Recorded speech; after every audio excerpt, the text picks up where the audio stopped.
Good morning, students. This is lecture for B Pharmacy.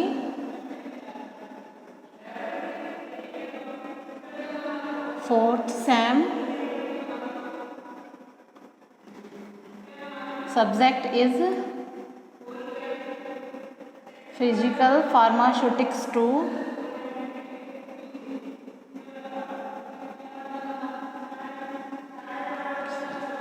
Unit 2nd.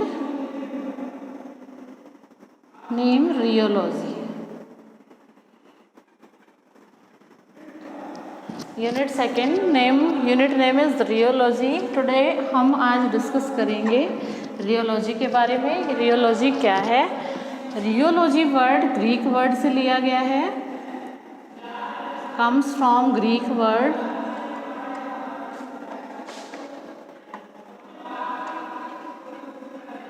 Word से ये लिया गया है।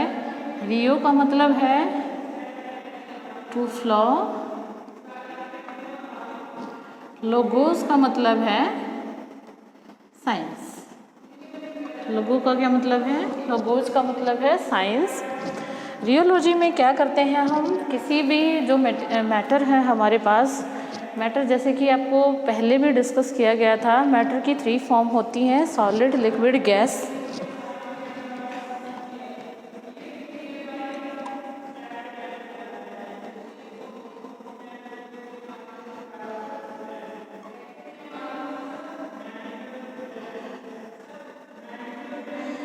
तो जो ये मैटर है, मैटर की फ्लो प्रॉपर्टी डिस्कस, अगर हम मैटर की फ्लो प्रॉपर्टी स्टडी करते हैं तो उस साइंस को हम बोलेंगे दिस इज़ द रियोलॉजी। वो क्या है? रियोलॉजी है। जो हमारी मैटर की प्रॉपर्टी हैं उनको हम जिससे मेजर करते हैं उनको हम बोलेंगे दीज आर द रियोमीटर्स। वो क्या है? वो रियोमीटर्स हैं। तो अगर मान लो रियोलॉजी हर चीज़ पे एप्लीकेबल है, चाहे बिल्कुल ही डाइल्यूट कोई आपका सॉल्यूशन हो। डाइल्यूट सॉल्यूशन का मतलब है कि जिसमें कंसंट्रेशन जो है सॉल्यूट की वो बहुत ही माइन्यूट क्वांटिटी में है, या बिल्कुल ही कंसंट्रेटेड सॉल्यूशन हो।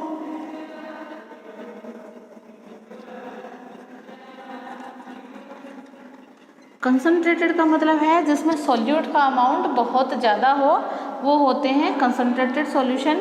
या डिस्पर्सन हो,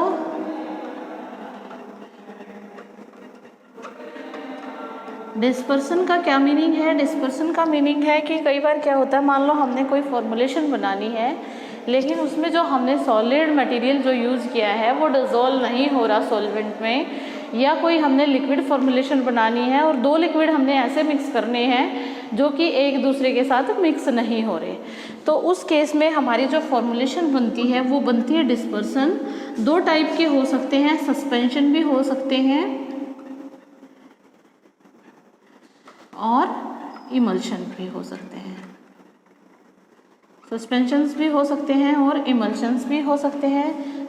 सस्पेंशन का मतलब है सॉलिड इन लिक्विड,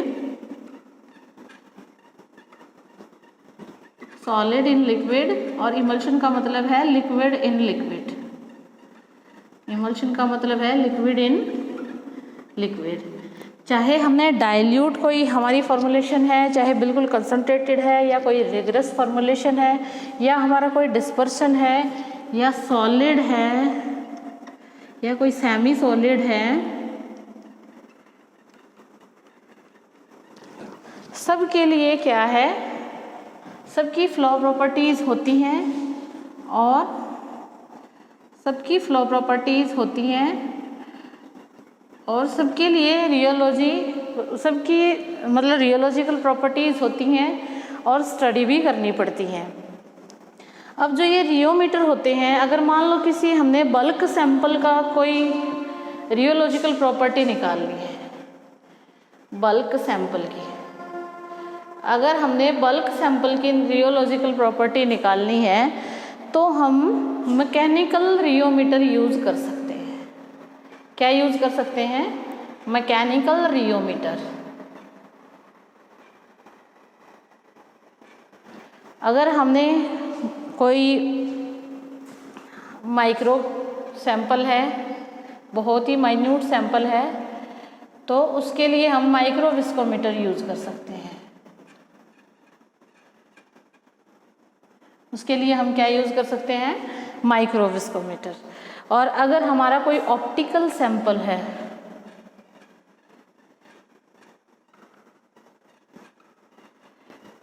उसके लिए होते हैं माइक्रो रियोमीटर्स।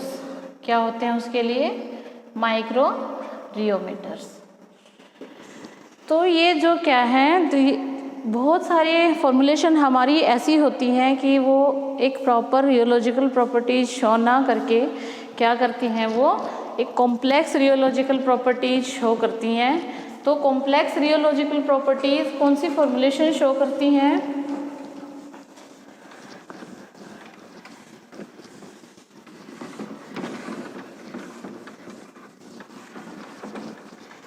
कॉम्प्लेक्स रियोलॉजिकल प्रॉपर्टीज वो फॉर्मूलेशन शो करती हैं जिनकी कंपोजिशंस या विस्कोसिटी या विस्कोइलास्टिसिटी चेंज होती रहती है।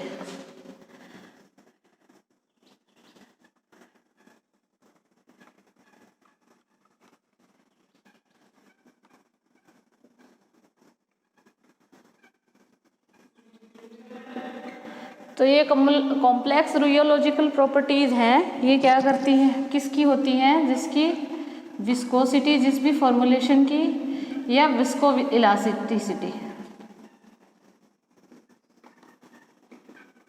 ये दोनों चेंज हो जाएं किसी एक्सटर्नल फैक्टर से। किससे चेंज हो जाएं? किसी एक्सटर्नल फैक्टर से, चाहे वो आपका प्रेशर हो, कोई टेम्परेचर हो, या कोई और कंडीशन हो, कोई इन्वायरमेंटल कंडीशन हो, उसके कारण जिस भी फॉर्मूलेशन की विस्कोसिटी या विस्कोइलास्टिसिटी चेंज हो जाए, तो उस केस में वो फॉर्मूलेशन कैसी प्रॉपर्टीज शो करेगी? The property shown by the formulation is the complex rheological properties. उनको भी हम मेजर कर सकते हैं वेरियस विस्कोमीटर से। फिर हमारे पास आता है कि किससे चेंज हो सकती है? स्ट्रेस से चेंज हो सकती है, स्ट्रेन से चेंज हो सकती है, कोई टेम्परेचर चेंज आ जाए, कोई इन्वायरमेंट में चेंज आ जाए, तो उसके कारण ये चेंज हो सकती हैं। फिर जैसे ये हमारे पास कोई सॉलिड मटेरियल है,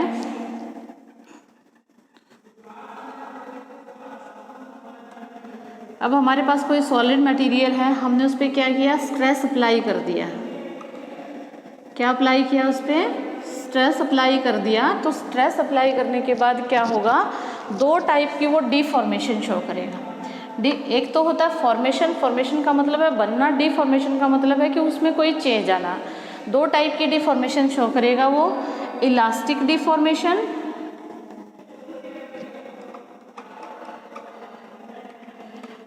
next is plastic deformation.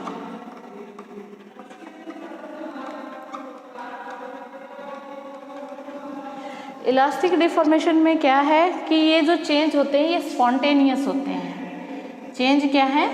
Spontaneous है, मतलब एकदम से चेंज आ जाए, और रिवर्सिबल है। जैसे ही उस पे से स्ट्रेस हटाया जाएगा तो वो अपनी ओरिजिनल पोजीशन में आ जाएगा। फिर आती है प्लास्टिक डिफॉर्मेशन, ये आते हैं परमानेंट चेंजेस।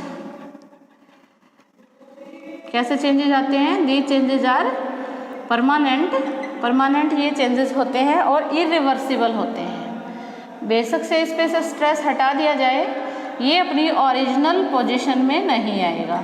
तो दो टाइप की फॉर्मेशन मैंने आपको बताई deformation, that is elastic deformation and plastic deformation. जो इलास्टिक डिफॉर्मेशन है वो स्पॉन्टेनियस है और रिवर्सिबल है, और जो प्लास्टिक डिफॉर्मेशन है वो परमानेंट चेंजेज हैं और इरिवर्सिबल चेंजेज हैं। उसके बाद आती है आपकी what is the importance of rheological properties.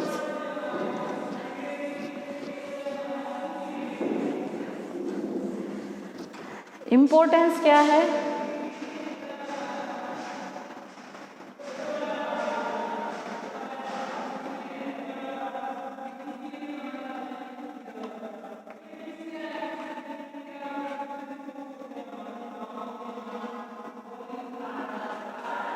Importance क्या है रियोलॉजिकल प्रॉपर्टी की? कोई भी हमने स्टेबल फॉर्मुलेशन बनानी है, कोई डिस्पर्सन बनाना है, तो उस केस में हमारे पास क्या है, उसकी रियोलॉजिकल प्रॉपर्टी की स्टडी अगर हमने प्रॉपरली की है तो हम आसानी से कोई भी फॉर्मुलेशन बना सकते हैं जो कि स्टेबल वन होगी।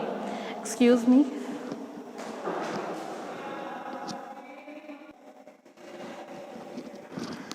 तो इसकी इम्पोर्टेंस क्या है कि कोई हमने स्टेबल फॉर्मुलेशन बनानी है, preparation of stable formulation,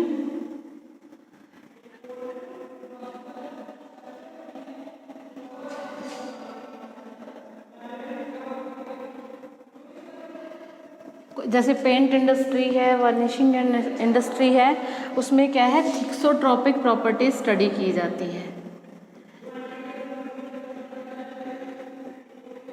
properties for paint industries,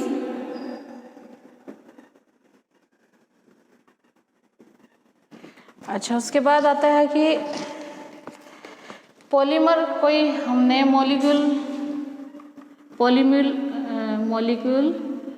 और पॉलीमर का हमने इंटरेक्शन देखना है कोई भी फॉर्मुलेशन बनाने के लिए,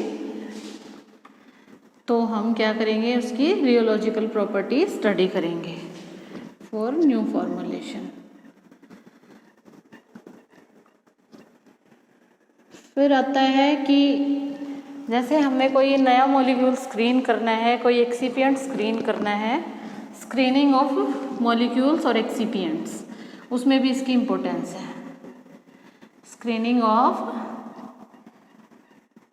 मॉलिक्यूल्स एंड एक्सिपिएंट्स, तो उसमें भी रियोलॉजिकल प्रॉपर्टी की इम्पोर्टेंस है। ये सारा आपका क्या था, ये था आपका इंट्रोडक्टरी पार्ट। रियोलॉजी क्या है, डिफॉर्मेशन क्या है, उसकी इम्पोर्टेंस क्या है, किन किन सब्सटेंस की हम रियोलॉजिकल प्रॉपर्टी स्टडी करते हैं, ये सारी था इंट्रोडक्टरी पार्ट। नेक्स्ट है न्यूटोनियन सिस्टम्स।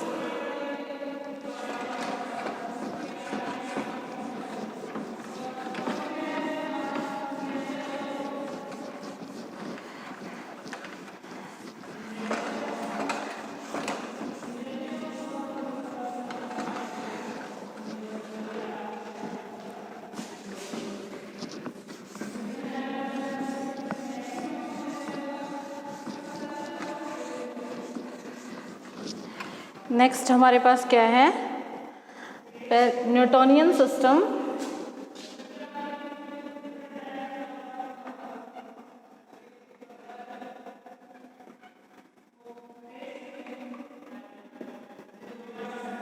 दो टाइप के सिस्टम होते हैं, Newtonian system and non Newtonian system.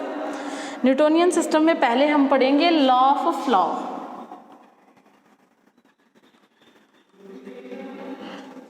पहले हम स्टडी करेंगे लॉ ऑफ फ्लो।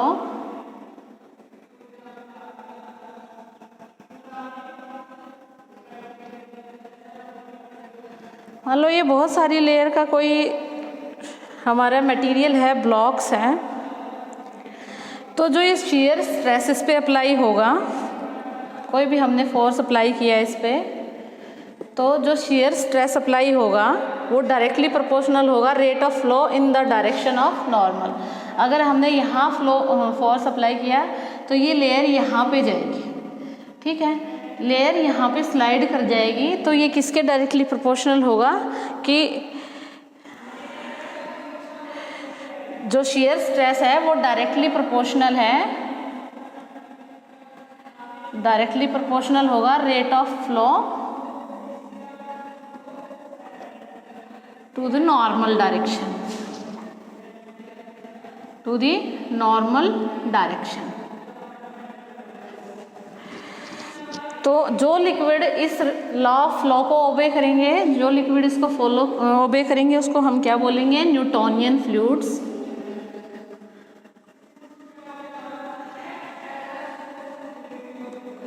और जो इसको ओबे नहीं करेंगे उसको क्या बोलेंगे, नॉन न्यूटोनियन फ्लूइड्स। उसको हम क्या बोलेंगे, नॉन न्यूटोनियन फ्लूइड्स।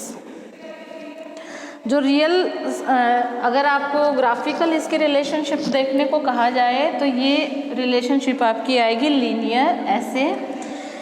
ये है rate of share, this is the rate of share and this is the sharing stress, this is the sharing stress. तो ये रिलेशनशिप बिटवीन स्ट्रेस शेयर और शेयर रेट के बीच में आएगी। अगर फ्लो अप्लाई किया, अगर हमने ये फ्लो कराना है तो कोई ना कोई हमने इस पर फोर्स लगाना पड़ेगा। अगर हमने इस पर फोर्स लगाना पड़ेगा तो क्या आएगा, शेयर स्ट्रेस क्या है, force per unit area to obtain flow. Shear stress क्या है, force applied per unit area to obtain flow. और इसको आप कैसे देख सकते हो, शेयर स्ट्रेस को अगर आप F से डिनोट करोगे तो ये आएगा F डैश अपॉन A। मैंने आपको ये बोला force per unit area, this is the force, this is area, force per unit area to bring flow. अगर वेलोसिटी ग्रेडियंट देखा जाए तो ये क्या आएगा, change in velocity with change in distance, dv upon dr। Change in velocity upon change in distance.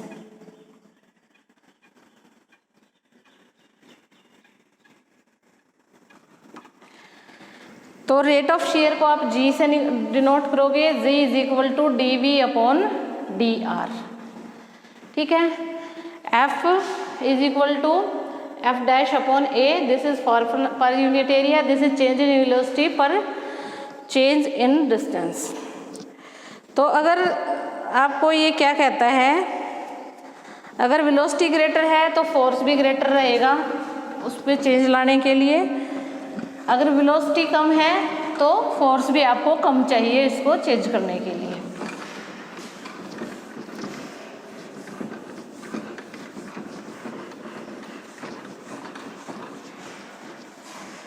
तो ये जो है F डैश अपॉन, अगर शेयर स्ट्रेस क्या है, पहले हमने ये कहा शेयर स्ट्रेस डायरेक्टली प्रोपोर्शनल है रेट ऑफ शेयर के, रेट ऑफ शेयर के।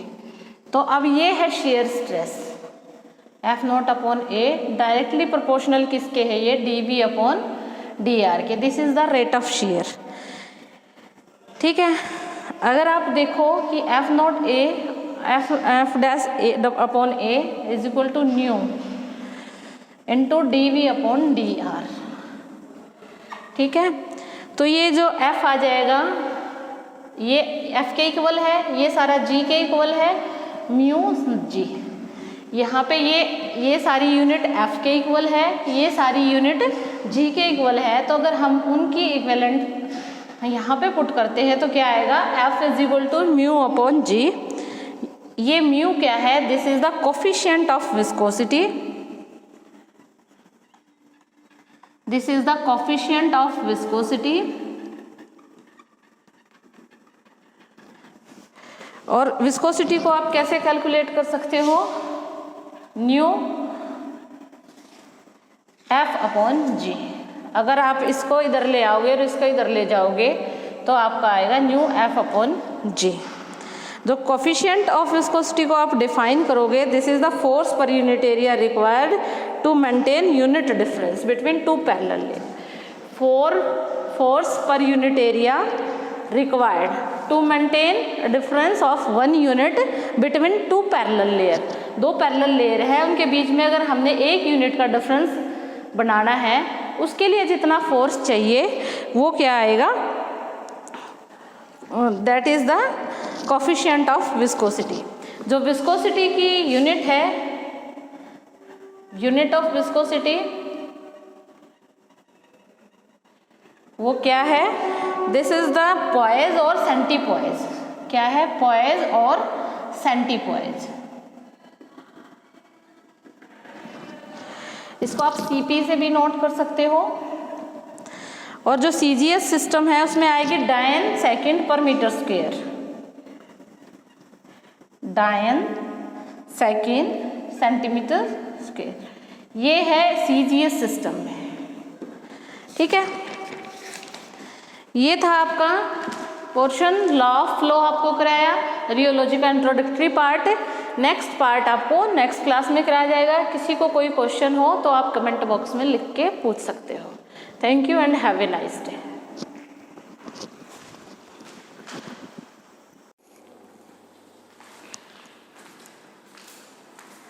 Good morning everyone. This is class for B Pharmacy 4th sem. B Pharmacy 4th sem.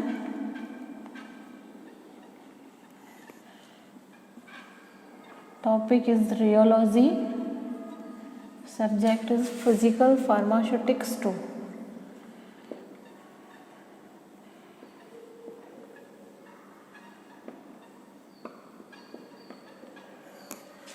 Statics 2। कल लास्ट पार्ट में हमने क्या पढ़ा था? स्यूडोप्लास्टिक फ्लो,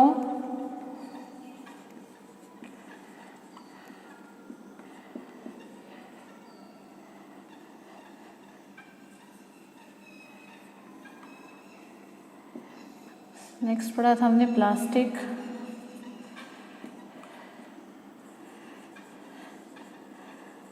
आज हम डिस्कस करेंगे dilatant system.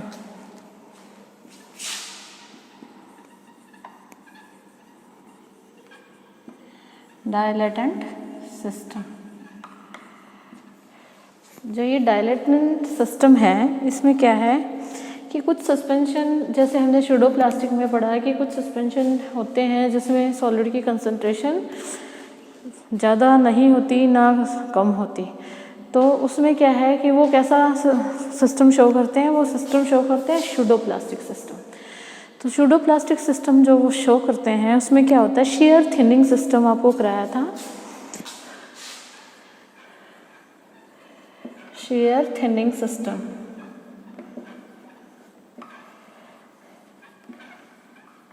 Share thinning system में हमने क्या बताया था कि जैसे जैसे हम स्ट्रेस इंक्रीज करेंगे, शेयर स्ट्रेस इंक्रीज करेंगे, ऐसे ऐसे उस सिस्टम में लेस विस्कस होता जाएगा और एक पॉइंट ऐसा आएगा कि वो वहाँ से फ्लो करना शुरू कर देगा। ठीक है, उसके बाद ये डायलेटेंट सिस्टम है, इसको हम बोल सकते हैं this is the share thickening system. कौन सा सिस्टम है ये? Share thickening system. Share thickening system कैसे है वो मैं आपको अभी बताऊंगी। शेयर थिनिंग जो इसका रियोग्राम रहेगा कुछ ऐसा। रियोग्राम इसका रहेगा, यहाँ पे आप रेट ऑफ शेयर जिसको हम डिनोट करते हैं G से, और ये हैगा शेयरिंग स्ट्रेस, इसको हम डिनोट करेंगे F से। ठीक है, ये G से डिनोट किया है, ये F से डिनोट किया है। जो रियोग्राम होता है डायलेटेंट फ्लो के लिए वो ओरिजिन से ही पास आउट होता है। ये उन सिस्टम के लिए होता है जिनमें हाई परसेंटेज होती है सॉलिड की, high percentage of solid, high percentage है जिसमें सॉलिड की।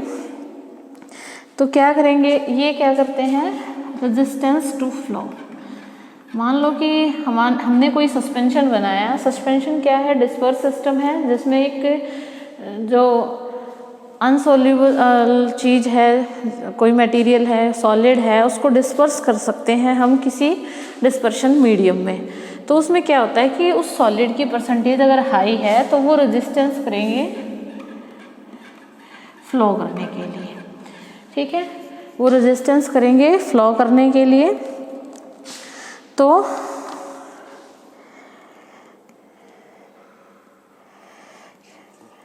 जैसे जैसे हम इस पे शेयर स्ट्रेस बढ़ाते जाएंगे, तो शेयर स्ट्रेस इस पे जैसे ही बढ़ाया गया तो क्या होगा कि ये एकदम से जो इसका वॉल्यूम है, volume increase with increase share, volume increased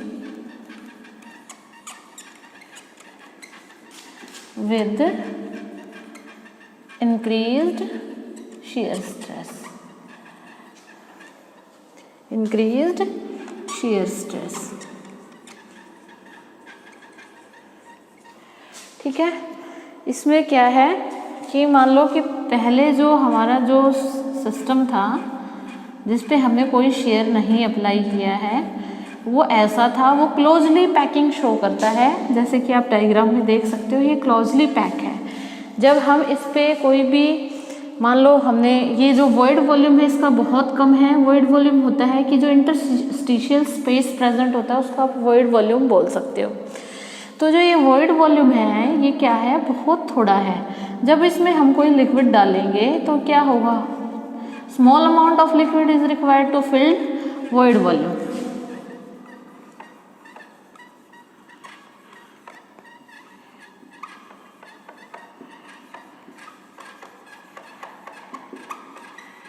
void volume को भरने के लिए क्या है, स्मॉल अमाउंट के लिक्विड की ज़रूरत है।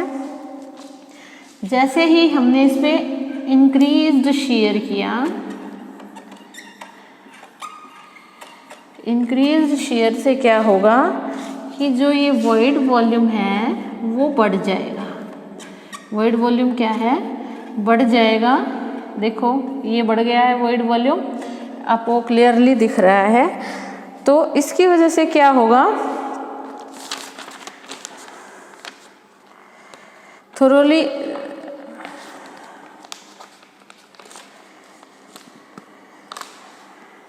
ओपन पैकिंग ये शो करेंगे। जैसे ही हम दिखाएंगे तो क्या होता है, पार्टिकल वेट नहीं होते, फ्लो उनका प्रॉपरली हो नहीं पाता इन केस ऑफ, क्योंकि ये फैल जाता है। जैसे कि आपको यहाँ दिखाया गया कि जैसे ही इस पे शेयर बढ़ा वैसे ही ये वॉल्यूम इसका ज़्यादा हो गया, इसलिए इसको एक कैसा सिस्टम बोलते हैं, this is called as dilatant system.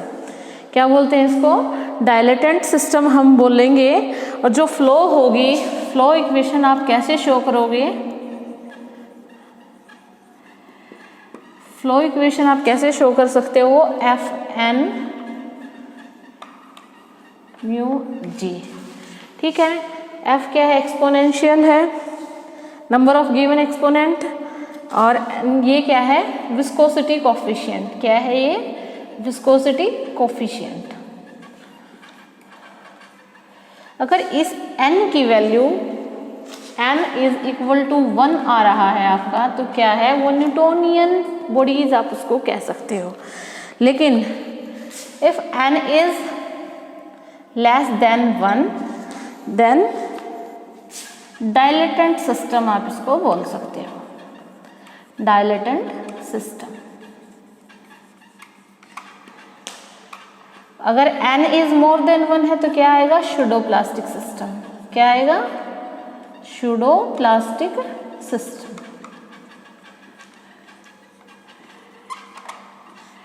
देखो आज हमने रियोलॉजी का जो पार्ट है, 3 पार्ट हमने डिस्कस किए थे, pseudoplastic system, plastic system and dilatant system. आज हमने डिस्कस किया डायलेटेंट सिस्टम, जिसको आप शेयर थिकनिंग सिस्टम भी बोल सकते हो। शेयर थिकनिंग सिस्टम में क्या होगा कि जैसे ही हम शेयर स्ट्रेस इंक्रीज करते हैं वैसे वैसे क्या होता है, वो जो वॉइड वॉल्यूम है उसका बढ़ जाता है, तो वो रेजिस्टेंस ज़्यादा शो करता है फ्लो के लिए, वॉल्यूम उसका इंक्रीज हो जाता है। और जो रियोग्राम होगा वो ऐसा होगा, ओरिजिन से तो पास होगा लेकिन नॉन लीनियरिटी ये शो करेगा। जब भी आपसे एग्जाम में पूछा जाए तो आपको रियोग्राम भी ड्रॉ करना है और आपको ये इक्वेशंस भी लिखनी है। इक्वेशन आएगी इसकी Fn is equal to mu g. n क्या है, ये है आपका number of given exponents. I think आपको क्लियर हो गया होगा। नेक्स्ट पार्ट है इसमें thixotropy. Just a minute.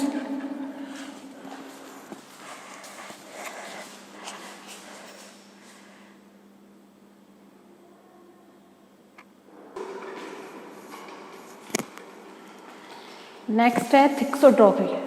थिक्सोट्रॉफी Shawn की जाती है शूडोप्लास्टिक से भी और प्लास्टिक मटेरियल से भी। इसमें क्या होता है कि जैसे ही हम शेयर स्ट्रेस अप्लाई करते हैं तो क्या होता है, जो मल्टीपल पॉइंट रहते हैं कांटेक्ट के वो ब्रेक डाउन हो जाते हैं और वो सॉल्यूशन की स्टेट में आ जाते हैं। लेकिन जब वो स्ट्रेस हम उसका रिमूव कर लेते हैं तो उसको ओरिजिनल पोजीशन में आने के लिए थोड़ा ज़्यादा टाइम लग जाता है। ठीक है, ये जो डायग्राम आपको यहाँ दिख रहा है, फ्लो चार्ट आपको दिख रहा है, ये है पार्टिकल पार्टिकल इंटरेक्शन के लिए। इसमें जब रेस्ट पे है तो उसमें जो कॉन्टैक्ट्स हैं वो मल्टीपल पॉइंट्स पे हैं और किस स्टेट में है, वो जेल स्टेट में है। ठीक है, और जैसे उस पर शेयर अप्लाई किया गया तो एक रैपिड प्रोसेस हुई, जो कॉन्टैक्ट थे उनके आपस में वो टूट गए और वो किसकी स्टेट में आ गया, सॉल्यूशन की स्टेट में आ गया, जेल से सॉल्यूशन की स्टेट में आ गया। उसके बाद हमने क्या किया, स्ट्रेस को रिमूव कर दिया। स्ट्रेस को रिमूव करने के बाद एक स्लो प्रोसेस हुई जिसमें पार्टिकल जो कॉन्टैक्ट था ब्राउनियल मोशन के कारण वो थोड़ा सा बढ़ गया और कैसी स्टेट में आ गया, जेल स्टेट में आ गया। तो इसको आप क्या बोल सकते हो, gel sol gel transformation. Solution में, जेल से सॉल्यूशन में कैसे ट्रांसफर हो रहा है और सॉल्यूशन से जेल में कैसे ट्रांसफर हो रहा है, ये इंटरेक्शन यहाँ पे शो की गई है। ठीक है, देखो कोई भी हमारे पास जेल है, अगर हम उसको एजिटेट कर दें, एजिटेट करके तो थोड़ा मोशन शो करेगा, लेकिन ऐसा नहीं है, जब हम उसको एजिटेट करना बंद कर देंगे तो वो ओरिजिनल पोजीशन में आने के लिए थोड़ा टाइम लगाएगा। जितना टाइम एजिटेशन में लगाया उससे ज़्यादा टाइम वो ओरिजिनल पोजीशन में आने के लिए लगाया जाएगा। और इस बिहेवियर को आप क्या बोलते हो, थिक्सोट्रॉपिक बिहेवियर बोल सकते हो। और जो रियोग्राम होता है इसका, उसको हम कैसे डिटरमाइन करते हैं, रियोग्राम को हम डिटरमाइन करेंगे, this is shear stress F,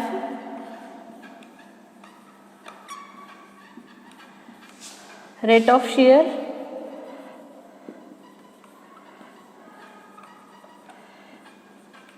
जी से डिनोट किया गया। तो यहाँ से मान लो वो शुरू हुआ,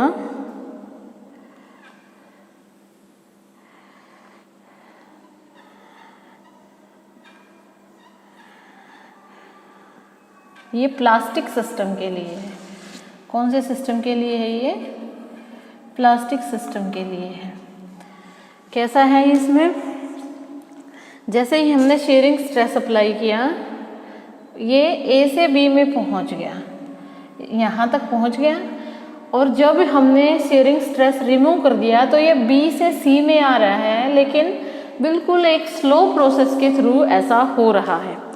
ठीक है, हम थिक्सोट्रॉपिक बिहेवियर कैसे पता कर सकते हैं, कंसिस्टेंसी कर्व हम ड्रॉ करते हैं, तब हम थिक्सोट्रॉपिक बिहेवियर पता कर सकते हैं। ठीक है, कंसिस्टेंसी कर्व हम ऑब्जर्व करते हैं। ठीक है,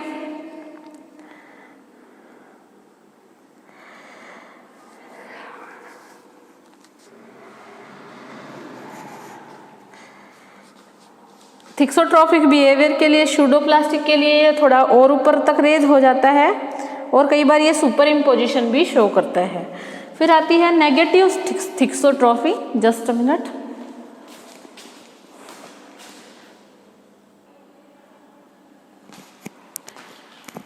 उसके बाद आता है नेगेटिव थिक्सोट्रॉफी। नेगेटिव थिक्सोट्रॉफी में जो पार्टिकल पार्टिकल कंसेप्ट है वो ऐसा आएगा, जैसे ही रेस्ट पे है तो पार्टिकल क्या होंगे, इंडिविजुअल होंगे जिनकी विस्कोसिटी लो होगी। ठीक है, इंडिविजुअल पार्टिकल है, उनके कांटेक्ट भी कम है।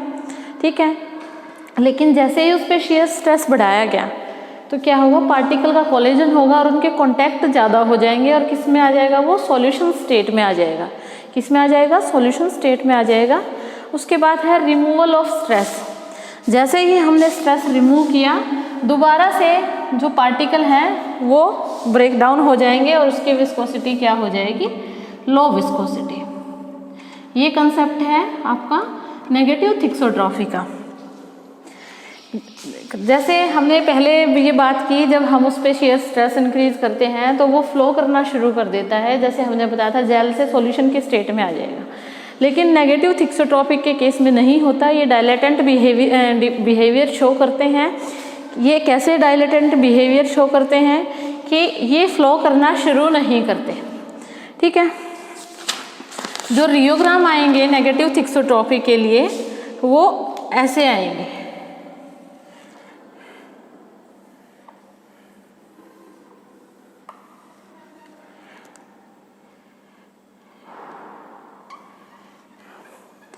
ये है रेट ऑफ शेयर,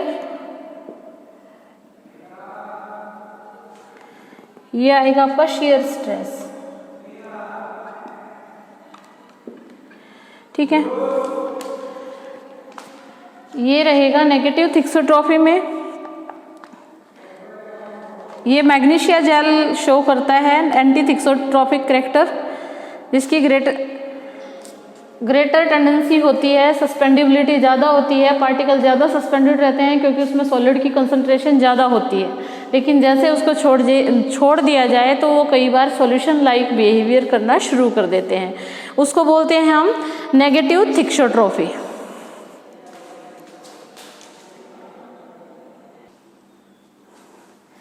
नेक्स्ट एक टर्म है रियोपेक्सी।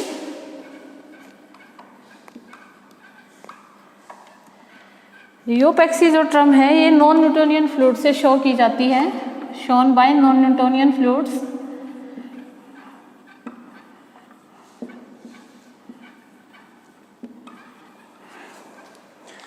इसमें क्या होता है कि टाइम डिपेंडेंट इंक्रीज हो जाता है विस्कोसिटी में, time dependent increase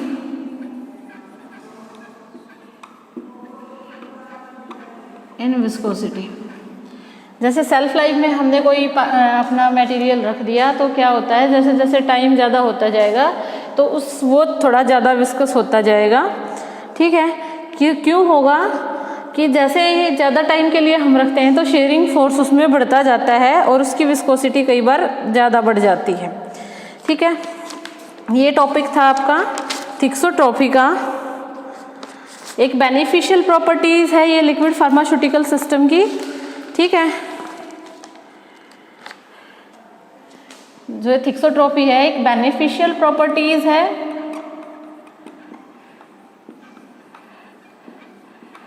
beneficial property है लिक्विड सिस्टम के लिए, क्योंकि कई बार ऐसा मटेरियल होता है कि हम उसको पोर करें, स्प्रेड करें, तो ये दोनों चीज़ें शो कर सकती है अगर थिक्सोट्रॉपिक बिहेवियर हमारा कोई फॉर्मुलेशन शो कर रही है तो। ठीक है, ये बिहेवियर नेसेसरी है लोशंस के साथ, ऑइंटमेंट के साथ, इमल्शंस के साथ, क्रीम के साथ और पैरेंटरल सस्पेंशन के साथ। ठीक है, आज के लिए आपका इतना काफ़ी है। नेक्स्ट अगर आपको कोई भी प्रॉब्लम है, कोई क्वेश्चन है तो आप कमेंट में क्वेश्चंस डाल सकते हैं। नेक्स्ट पार्ट के लिए आप रेडी रहिए।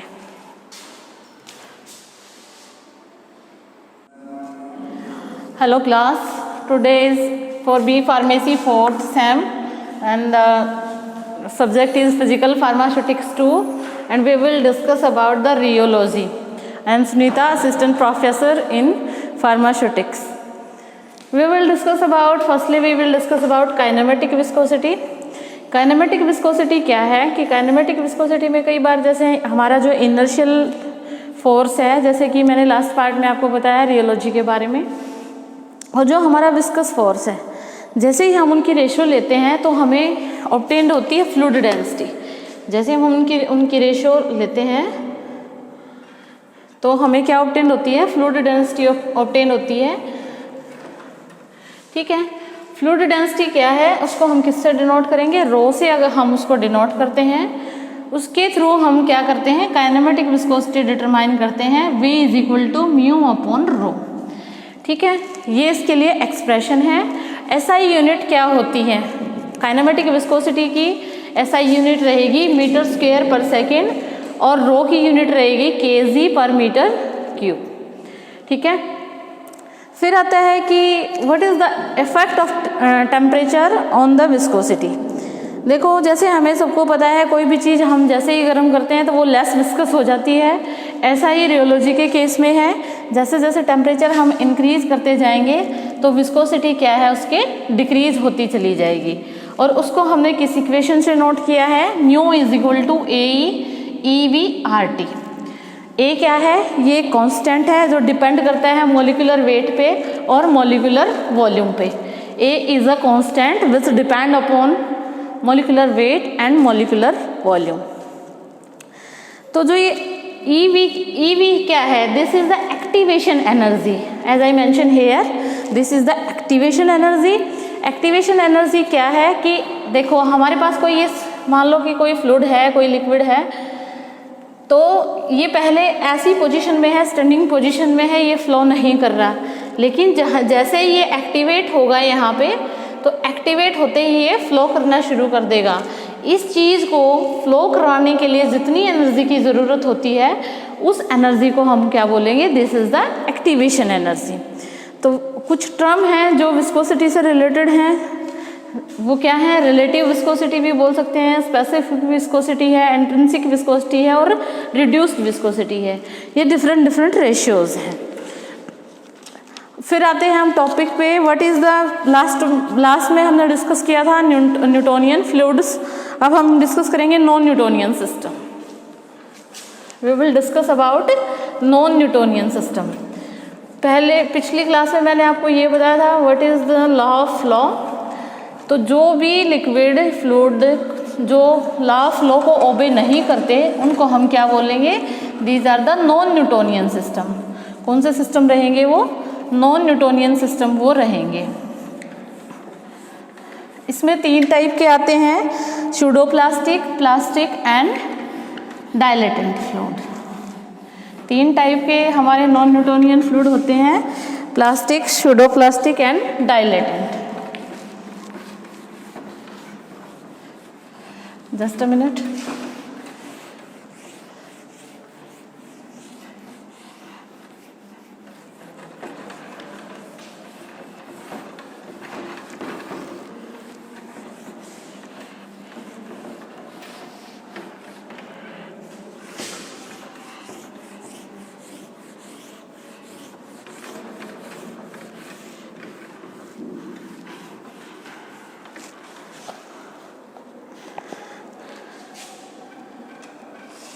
Non Newtonian fluids.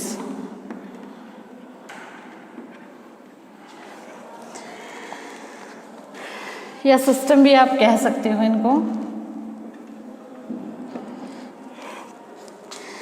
जो न्यूटन लॉ ऑफ फ्लो है,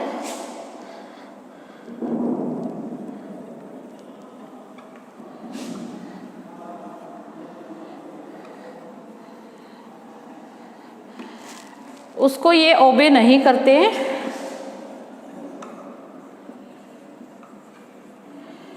न्यूटन लॉ ऑफ फ्लो को ये ओबे नहीं करते, तो इसके लिए हम क्या बोलते हैं, इनको नॉन न्यूटोनियन बॉडीज। क्या बोलते हैं इनको, non Newtonian bodies.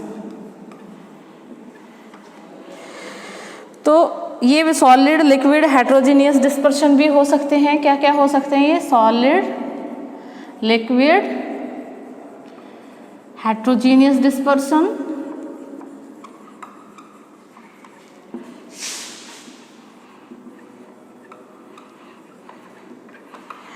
Heterogeneous dispersion जैसे कि colloidal solution, like colloidal solution, emulsion,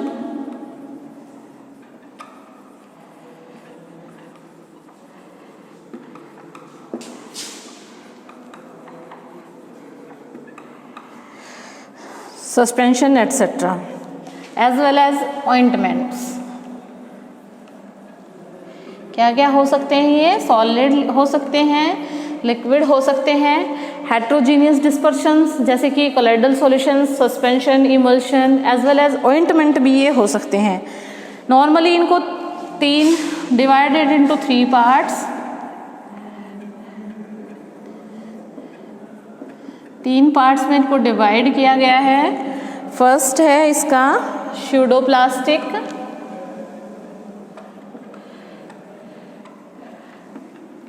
plastic and dilatant.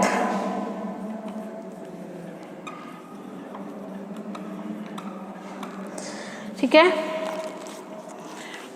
पहले हम डिस्कस करेंगे स्यूडोप्लास्टिक क्या है।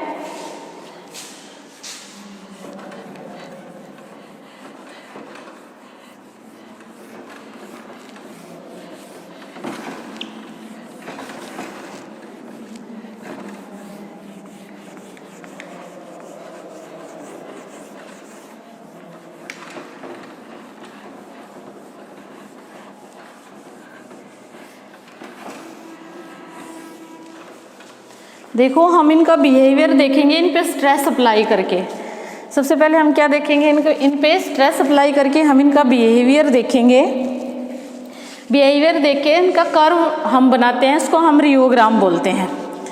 ठीक है, तो जो स्यूडोप्लास्टिक है उसका कर्व जो है वो ओरिजिन से निकलता है। एक साइड हम लेंगे rate of shear y axis पे, और एक्स एक्सिस पे हम लेंगे स्यूडोप्लास्टिक शेयरिंग स्ट्रेस। क्या लेंगे हम? Sharing stress. इसमें क्या है कि ओरिजिनल से नहीं निकलता, ये लगभग लीनियर पॉलीमर के लिए ऐसा होता है। ठीक है, लीनियर पॉलीमर जो होते हैं उनके लिए ऐसा होता है। कोई इल्ड वैल्यू नहीं होती इसकी, no yield value, yield value इसकी कोई नहीं होती है। और जो जैसे जैसे शेयर हम इंक्रीज करते जाएंगे, रेट ऑफ शेयर जैसे जैसे हम इंक्रीज करते जाएंगे तो शेयरिंग स्ट्रेस भी इंक्रीज होता जाएगा। क्लियरली आपको रियोग्राम में दिखाया गया है कि शेयरिंग स्ट्रेस इंक्रीज होता जा रहा है, लेकिन क्या है कि ये लीनियरली इंक्रीज नहीं हो रहा, तो ये नॉन लीनियर कर्व है, लीनियरली ये इंक्रीज नहीं हो रहा। ठीक है, अगर ज़्यादा हम स्ट्रेस बढ़ा रहे हैं, ज़्यादा स्ट्रेस हमने बढ़ा दिया तो क्या होगा? मान लो पहले हमारे पॉलीमर ऐसे थे, जैसे ही हमने उस पर स्ट्रेस बढ़ाया, स्ट्रेस बढ़ाने के बाद क्या होगा कि पॉलीमर हमारे अलग अलग हो गए, बिल्कुल ही अलग अलग हो गए। ठीक है, तो शेयरिंग स्ट्रेस जैसे ही बढ़ता जाएगा तो पॉलीमर क्या हो जाएंगे? बिल्कुल अलग हो जाएंगे। और इस सिस्टम को हम क्या बोल सकते हैं कि जैसे ही हमने स्ट्रेस बढ़ाया है तो हमारे जो मोनोमर यूनिट हैं वो अलग अलग हो गई, क्योंकि बहुत सारी मोनोमर यूनिट से ही एक पॉलीमर बनता है, वो अलग अलग हो गई। तो इस सिस्टम को हम क्या बोलेंगे? That is share thinning system. कौन सा सिस्टम है ये? Share thinning system. ठीक है,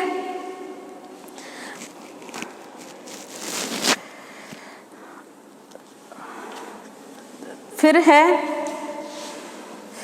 कि एफ एन इक्वेशन इसकी ये रहेगी, एफ एन न्यू जी। पहले आपको ये इक्वेशन लॉ ऑफ फ्लो में बताई गई थी। एफ अपॉन ए की जगह हमने शेयरिंग स्ट्रेस डाला है। ठीक है, एन क्या है?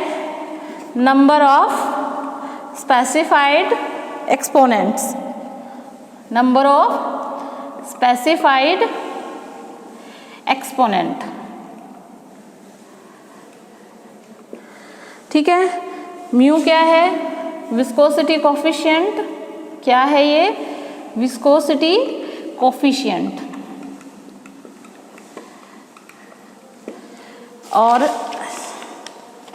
अगर किसी केस में n इज इक्वल टू 1 आ रहा है, इसका मतलब क्या है? फ्लो क्या है? न्यूटोनियन। कैसा फ्लो है? न्यूटोनियन।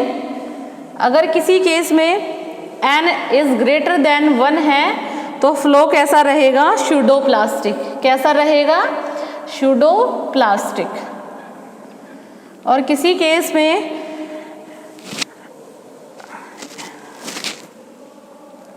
अगर हम दोनों साइड लॉग लें तो n log f is equal to log mu plus log g। ठीक है, तो ये इक्वेशन एक स्ट्रेट लाइन प्रोवाइड करेगी अगर हम इसका दोनों साइड लॉग लेंगे तो। ये थे आपके स्यूडोप्लास्टिक सिस्टम। कौन सा सिस्टम था ये? Pseudoplastic system. इसमें ये कहा कि जैसे ही हम स्ट्रेस बढ़ाते जाएंगे, रेट ऑफ शेयर बढ़ाते जाएंगे, ऐसे ही शेयरिंग स्ट्रेस बढ़ता जाएगा और उससे जो रियोग्राम ऑब्टेन होगा वो रियोग्राम जीरो से तो निकलेगा ओरिजिन से, लेकिन नॉन लीनियर होगा। ठीक है, लीनियरिटी वो शो नहीं करेगा। जैसे ही हम फर्दर स्ट्रेस इंक्रीज करेंगे तो जो ये पॉलीमर की चेन होती है वो चेन ओपन हो जाती है और इस सिस्टम को हम शेयर थिनिंग सिस्टम भी बोल सकते हैं। फिर हमने एक इक्वेशन डिनोट की, f n is equal to mu g. Mu क्या है? नंबर ऑफ स्पेसिफाइड एक्सपोनेंट, और म्यू क्या है? Viscosity coefficient. तो अगर n की वैल्यू 1 है तो सिस्टम को हम कंसिडर करेंगे this is the Newtonian system. अगर n की वैल्यू हमारी लेस देन n मोर देन 1 है तो ये आएगा सूडो प्लास्टिक सिस्टम। अगर हम उसका log ले दोनों तरफ से log n log f is equal to log mu plus log g, तो ये इक्वेशन क्या देगी, जैसे ही हम ग्राफ प्लॉट करेंगे, रियोग्राम प्लॉट करेंगे, वो देगी एक स्ट्रेट लाइन इक्वेशन। कैसी इक्वेशन देगी, एक स्ट्रेट लाइन इक्वेशन देगी। Just minute.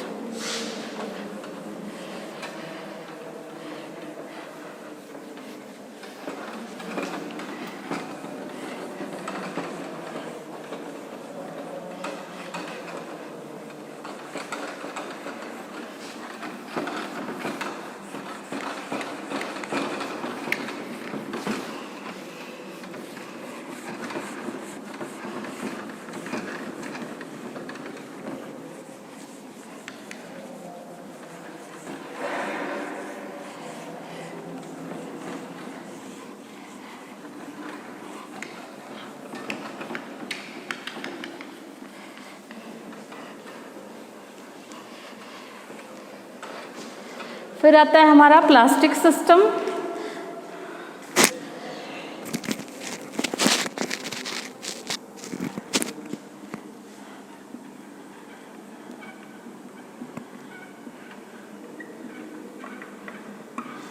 प्लास्टिक सिस्टम में क्या है, जो रियोग्राम हमारा ऑब्टेन्ड होता है वो ओरिजिन से नहीं होता। वो मान लो यहाँ से हो गया शुरू, ओरिजिन ये है, ओरिजिन ये है, यहाँ से ये शुरू नहीं हो रहा, ये हमारा शुरू होगा यहाँ से, ठीक है। और जब हम इसको एक्स्ट्रा प्लॉट करेंगे यहाँ से ये तो ये क्या देगा, इल्ड वैल्यू देगा।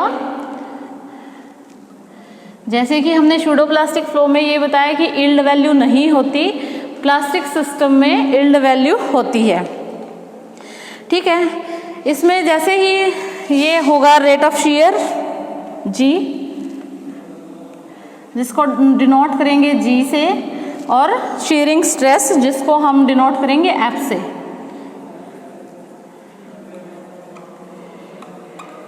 इसको डिनोट करेंगे F से, ठीक है।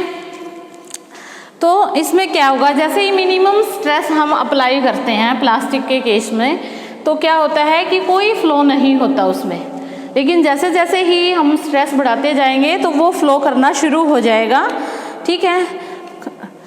कई बार क्या होता है, पहले तो वो लीनियर नहीं होता, लेकिन बाद में वो लीनियरिटी शो करना शुरू कर देता है, ठीक है।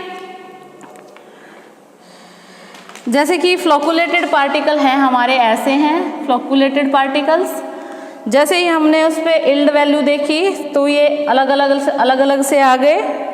हमने इन पे जब फोर्स अप्लाई किया, जैसे ही स्ट्रेस इंक्रीज किया, फर्दर हमने इंक्रीज स्ट्रेस, तो क्या हो गया, ये फ्लो करना शुरू हो गए। क्या करना शुरू हो गए, ये फ्लो करना शुरू हो गए, ठीक है।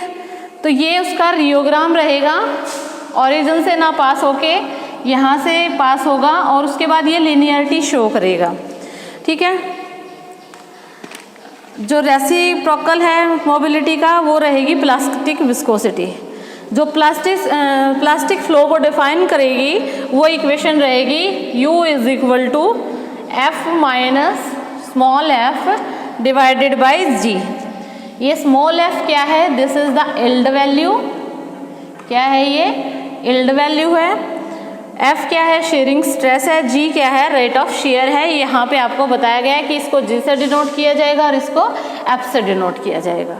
तो ये था इसका प्लास्टिक सिस्टम। मतलब पहले जैसे ही हम इस पर मिनिमम स्ट्रेस अप्लाई करेंगे तो ये फ्लो करना शुरू नहीं करती, ये रिजिड बनी रहती हैं। उसके बाद जैसे ही इल्ड वैल्यू आती है तो ये अलग अलग हो जाती हैं। उस पर फर्दर अगर स्ट्रेस इंक्रीज किया जाए तो फिर वो फ्लो करना शुरू करती हैं।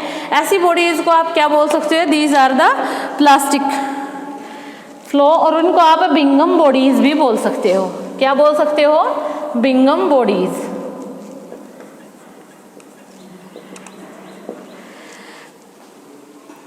आज के लिए इतना काफ़ी है। डायलेटेंट फ्लो आपको नेक्स्ट क्लास में किया जाएगा। कोई भी क्वेश्चन हो आप कमेंट बॉक्स में डाल सकते हो। Thank you and have a nice day.